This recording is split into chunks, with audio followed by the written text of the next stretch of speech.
Europe loves clean origin stories, one crown, one capital, one date you can circle in red and call the beginning. But the first Roman kingdom in Europe didn't rise with marble speeches in Rome or gold mosaics in Constantinople. It emerged on the Atlantic edge of the world the empire once claimed. Wet hills, narrow roads, stubborn towns, where Roman authority thinned out until it felt like a rumor. That is why most people never learn its name. The story doesn't begin with a triumph. It begins with a collapsing borders, collapsing currency, collapsing faith that Rome could protect what it ruled. In the early 5th century, the Western Empire was fraying like an old banner. Rival emperors rose and fell. Soldiers were redeployed, unpaid, and sometimes replaced by mercenaries who owed loyalty to pay, not to Rome. Cities that once relied on stable tax systems and imperial logistics suddenly had to defend themselves, bargain, or starve. And along the frontiers, entire peoples were on the move. The reasons weren't simple. Some groups were pushed by other groups. Some chased opportunity. Many were doing both, driven by pressure, hunger, politics, and the pull of Roman lands that still promised wealth. For generations, the empire had been able to manage these waves through treaties, recruitment, and controlled settlement.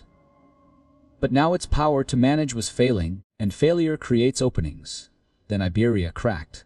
In the year 409, the Iberian Peninsula was breached by a surge of peoples, Vandals, Alans, and Suebi, entering a region that had long been part of the Roman world. Imagine what that meant for ordinary families in Hispania. Not a single invading army you could defeat or bribe, but a rolling storm of competing warbands, each hungry, each armed, each looking for land. Roman administration tried to respond with the tools it had left: local militias, emergency bargains, fragile truces, and promises it could no longer guarantee. In the vacuum, the Suebi found their chance. They were not the largest group. They were not the most famous. They did not arrive with the Goths' reputation or the Vandals' later legend. But they did something more important. They anchored. They stayed. They turned survival into statecraft. Over time, their center of gravity became Gallaecia in the northwest, roughly the region of modern Galicia and parts of northern Portugal. To Roman eyes, this corner had always been distant, rough, and different. To the Suebi it was defensible and, crucially, far from the strongest imperial counterattacks. Here is where the story becomes quietly revolutionary.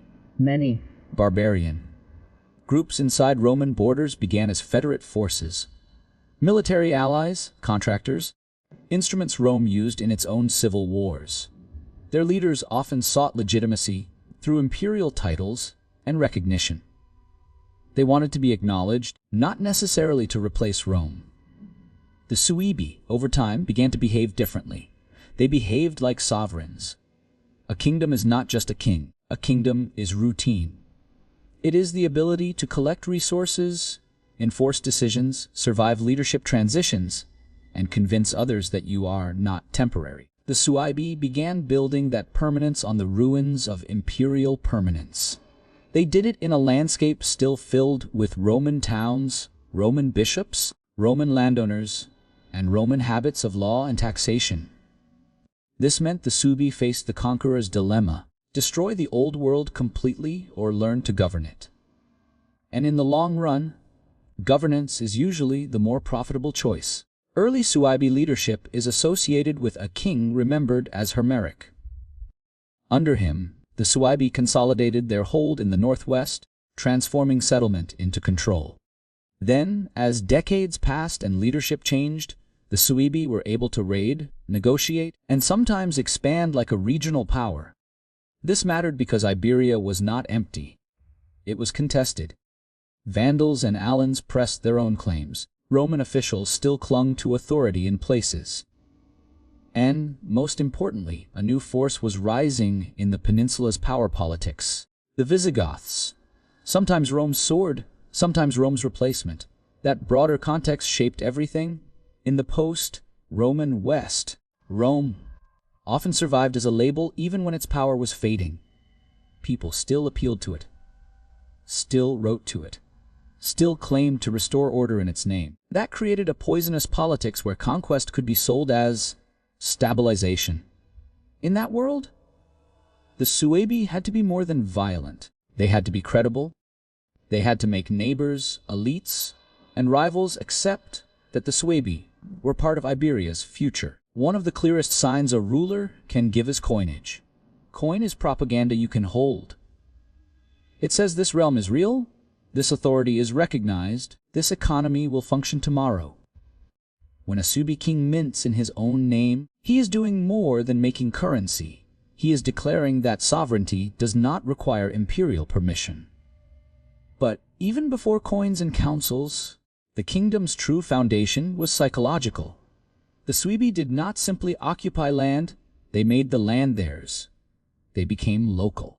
They learned the language of power in a Romanized landscape, city centers as levers of administration, bishops as voices of legitimacy, negotiated relationships with landholders who controlled food, labor, and stability. That is how a migrant group becomes a state. By the mid-5th century, the Suebi were no longer a rumor on the frontier. They were a political fact.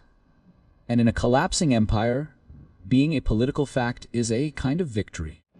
Yet the more real they became, the more dangerous their existence became to a larger power determined to dominate Iberia. Because the Suebi Kingdom was not only a survival story, it was a warning that the world was changing.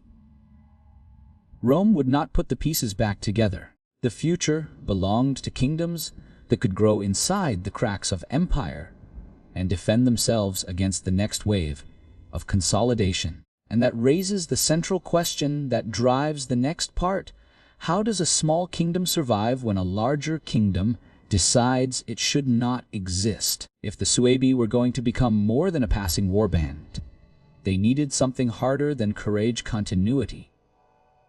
In the 5th century, continuity was rare. Kings died, coalitions fractured, entire peoples split with the speed of rumor. And Iberia was a battlefield of competing claims, some Roman, some post-Roman, all unstable. So what did the Suebi actually build? They built a kingdom the old Roman world could recognize, even if it refused to respect it. They built a political center, a chain of command, a habit of rule, and above all, they built a habit of staying. Early on, Suebi power is associated with a sequence of rulers whose names survive through scattered accounts: Hermeric, then Recula, then Rechier. The details are uneven because sources are often biased, religious, and partial. But a pattern emerges under these rulers. The Suebi shift from settlement to ambition. They pressure neighbors. They raid and bargain. They begin acting like a state learning its muscles. Ambition brings attention. Attention brings enemies. Iberia in this era is a chessboard. Vandals and Alans occupy other zones and fight for advantage. Roman authority still flickers in places, sometimes through administrators, sometimes through local elites who cling to the idea of empire, because it still provides social legitimacy. But the most decisive factor is the growing weight of Visigothic power. The Visigoths are increasingly used as an instrument by Roman politics, but at the same time they are developing the capacity to be the dominant power in Iberia. This is the uncomfortable truth of post-Roman Europe. Rome could authorize actions it could not control, and that gap between authority and power became lethal. If you could claim you were restoring order, you could justify conquest. If you could claim your enemies were rebels, you could erase them. Every war came with a moral argument attached. Rechier, in many accounts, represents a leap in Suebi confidence. Under him, the Suebi kingdom moves closer to the language of legitimacy that Roman elites understood. This is where symbolism becomes strategy. When a ruler aligns himself with Christian identity and adopts recognizable forms of authority, he sends messages to every audience at once: to Romans, to bishops, to rival kings, to his own warriors. it is easy to underestimate how radical that was. A king ruling in the far northwest of Iberia behaving as if he belongs in the same category as imperial power. But in practice, he does. He commands armies. He controls territory. He shapes the terms of everyday life. He does not ask permission. Yet symbols of legitimacy do not guarantee survival. They can even accelerate conflict, because they make a small kingdom look like a rival state rather than a local nuisance. The Suebi were drawn into broader struggles with the Visigoths, and the consequences were severe. The kingdom suffered defeats and periods of fragmentation. Leadership was contested. Stability was shaken. If you expect a smooth, heroic rise, history refuses to cooperate. The Suebi story is a stagger, not a straight climb. And yet the kingdom does not disappear. That persistence is the most revealing part. Many groups can seize land during imperial collapse. The rare achievement is keeping political identity alive after defeats, after internal disputes, after neighbors attempt to crush you. The Suebi endure because of several factors: geography, adaptation, and institutional anchoring. Geography mattered. Gallaecia was not easy to conquer and hold. Rugged terrain, distance from the peninsula's strongest centers, and the natural defensive advantage of the northwest all help. But geography alone does not create a kingdom. A kingdom survives when it becomes useful to the people living in it, when it provides order that feels more reliable than the alternatives. That is where adaptation matters. The Suebi did not attempt to erase Roman society inside their territory. They governed alongside it. Roman towns remained. Roman landowners continued to manage estates. Roman law and habit continued to shape expectations. This allowed the Suebi to rule without constantly rebuilding society from the ground up. And then there is the most powerful stabilizer of all, the church. Bishops were educated. They wrote. They negotiated. They connected local communities to a wider Christian world that stretched beyond any one kingdom. Kings might rise and fall, but bishops often remained. Armies might march away, but churches stayed. In a century of uncertainty, the church provided continuity, and continuity is the currency of legitimacy. So Suebi rulers had a choice: fight the church, ignore it, or harness it. Over time, they harnessed it. They understood that a bishop could stabilize society in ways a sword could not. Councils, discipline, doctrine. These were not only spiritual concerns, they were political infrastructure. By the 6th century, councils held in Braga reveal something profound. The Suebi realm was no longer only a military footprint. It was a society organizing itself. A kingdom that can host councils is a kingdom that expects to exist tomorrow. It debates rules and identity. It constructs a moral language through which rulers can justify authority and people can interpret their world. But maturity has a cost. The more institutional a kingdom becomes, the easier it can be absorbed by a stronger neighbor. Cities can be taxed. Councils can be supervised. Bishops can be integrated. The Suebi were building something real. But that reality made their realm valuable. And the Visigoths were watching. By the 6th century, the Suebi kingdom had passed the stage where survival alone was the achievement. It had become a fixture of the Iberian Northwest, an established power with recognizable centers of rule, a religious structure that anchored daily life, and a political identity that was no longer merely imported from beyond the Rhine. But maturity brings a new danger. It makes you worth conquering. To understand the Suebi at their height, you have to picture what kingdom meant in this era. It was not a modern bureaucracy with uniform laws applied by a centralized state. It was a network of loyalties between king and noble families and warrior bands, bishops and towns, landowners and tenants. Authority had to be performed constantly. A king who could not reward followers would lose them. A king who could not punish rivals would be replaced by them. A kingdom that could not secure resources and cooperation would unravel. So, the Suebi rulers leaned into what worked cities as administrative levers and the church as social glue. Braga in particular becomes more than a city, it becomes a signal of seriousness. A place where political gravity gathers. Councils held there reflect a society attempting to define itself through rules, discipline, and shared identity. Councils are not just religious gatherings. They are a kingdom telling its people, we are not temporary. We have order. We have standards. We have a future. This is also where the Suebi reveal a central truth of post-Roman Europe. Power increasingly runs through institutions that outlast individual rulers. In the Roman world, the empire had been the dominant institution. In the New World, the church becomes the most stable institution. Kings who understand this gain legitimacy. Kings who ignore it become isolated. Yet even at their most organized, the Suebi lived under a shadow, the Visigoths. The Visigoths were not simply another migrating people. By this point, they were building an Iberian super kingdom. They consolidated territory, strengthened their authority, and positioned themselves as the rightful heirs of Roman legitimacy in the peninsula. They learned what every consolidating power learns: an independent neighbor is a threat, even when it is peaceful. Because an independent Suebi kingdom proved Iberia could remain divided.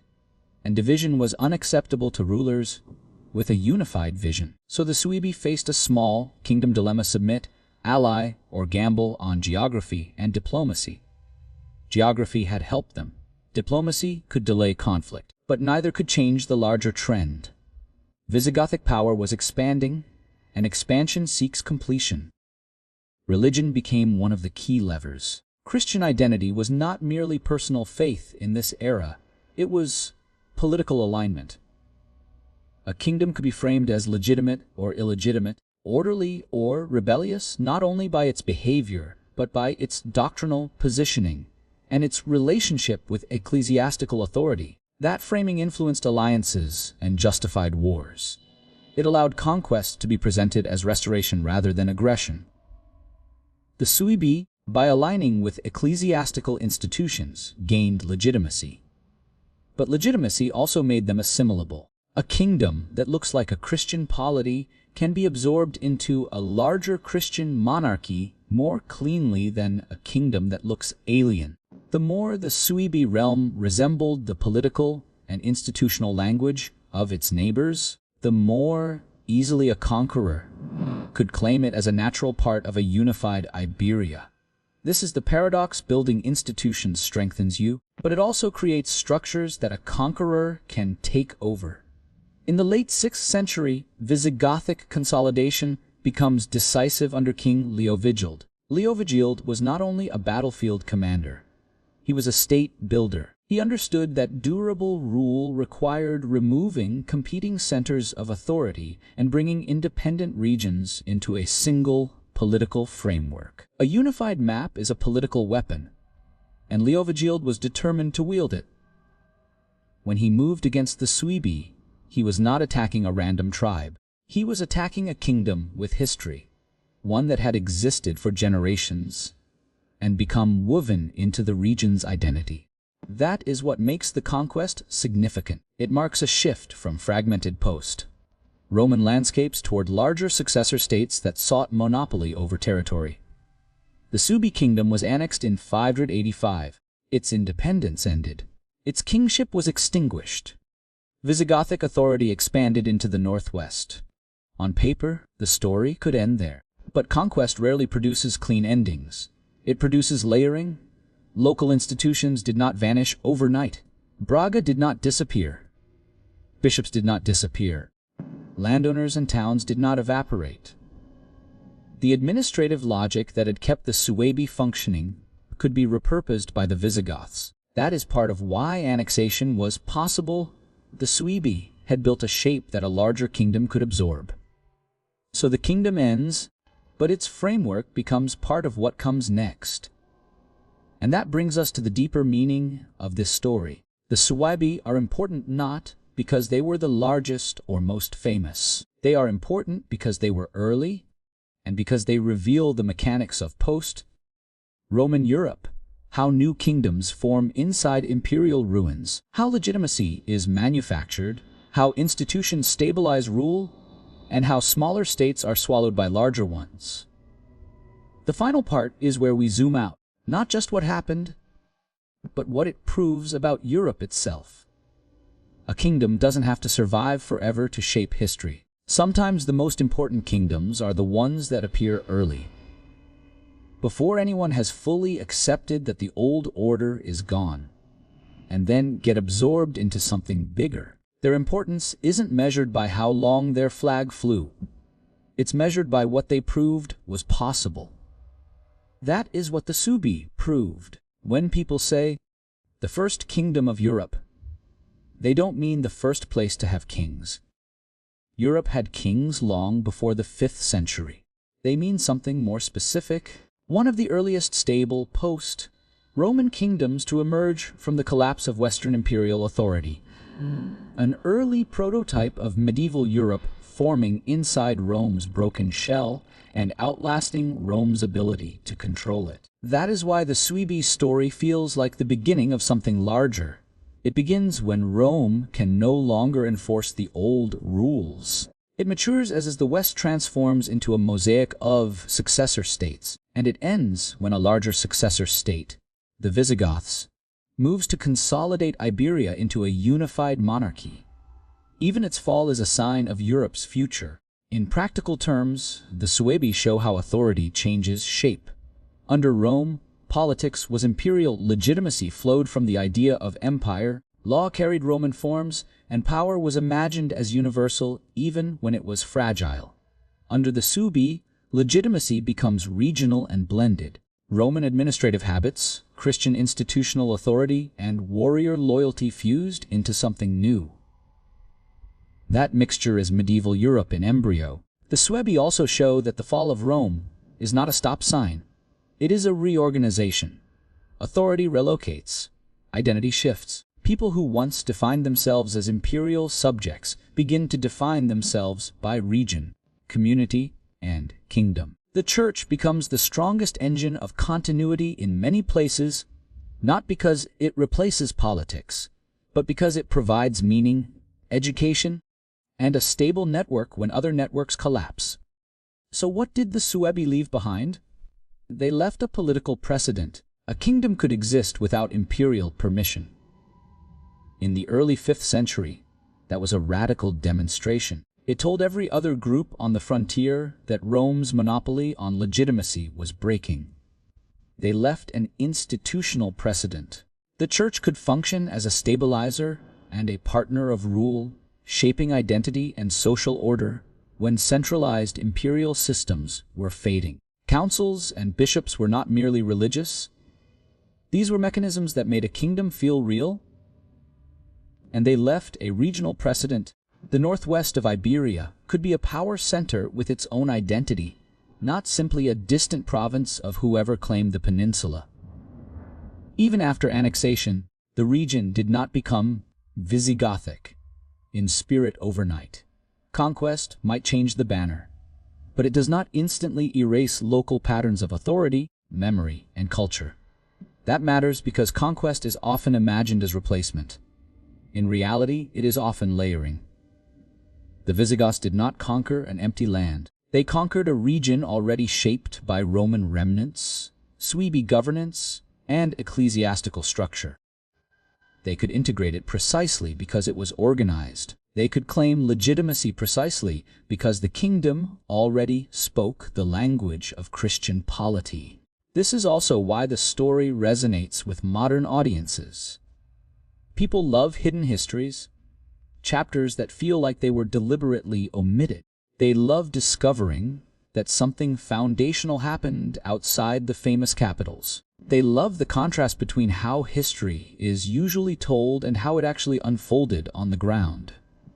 The Suebi Kingdom satisfies that craving because it's both concrete and overlooked, a real kingdom with real institutions, real turning points, and a clear end date, yet largely absent from popular imagination.